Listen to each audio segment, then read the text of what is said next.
हनुमान जी का जन्म वानरराज केसरी और अंजना देवी के घर हुआ। अंजना देवी एक अप्सरा थी जिन्होंने भगवान शिव की उपासना करके एक तेजस्वी पुत्र की कामना की थी।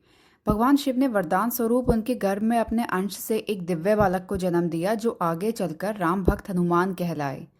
जन्म से ही हनुमान जी बेहद शक्तिशाली और चंचल थे। एक दिन सुबह सुबह उन्होंने आकाश में उगते हुए लाल सूर्य को देखकर उसे लाल फल समझ लिया और उसे खाने के लिए उड़ गए।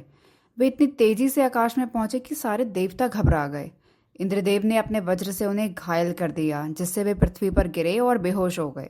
ये देख वायुदेव, जो उनके पालक पिता भी थे, क्रोधित हो गए और उन्होंने धरती से सारी वायु खींच ली। चारों ओर हाहाकार मच गया। तब ब्रह्मा जी सहित सभी देवता आए और हनुमान जी को अनेक वरदान दिए।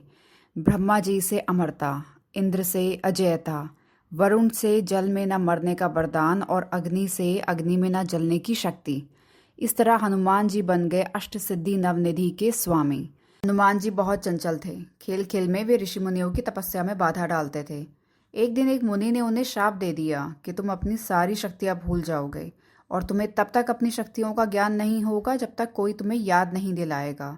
इसके बाद हनुमान जी शांत और विनम्र बन गए जब तक कि रामायण काल में जामवंत ने उन्हें उनकी शक्तियां याद नहीं दिलाई। हनुमान जी ने शिक्षा सूर्य देव से ली। जब उन्होंने सूर्य को गुरु बनाया तो सूर्य देव ने कहा कि वह लगातार चलते रहते हैं, पढ़ा नहीं सकते। हनुमान जी ने कहा कि वह उड़कर उनके सामने रहेंगे। सूर्यदेव ने उन्हें शास्त्र, वेद, आयुर्वेद और नीति शास्त्र का ज्ञान दिया। गुरु दक्षिणा के रूप में सूर्यदेव ने कहा, राम की सेवा करना ही मेरी सबसे बड़ी दक्षिणा है। यहीं से हनुमान जी के जीवन का उद्देश्य तय हो गया, राम भक्ति। हनुमान जी बचपन से न केवल बलशाली थे बल्कि करुणा, भक्ति और बुद्धि के भी प्रतीक थे। उनका बचपन हमें सिखाता है कि सच्ची शक्ति विनम्रता और सेवा में छुपी होती है।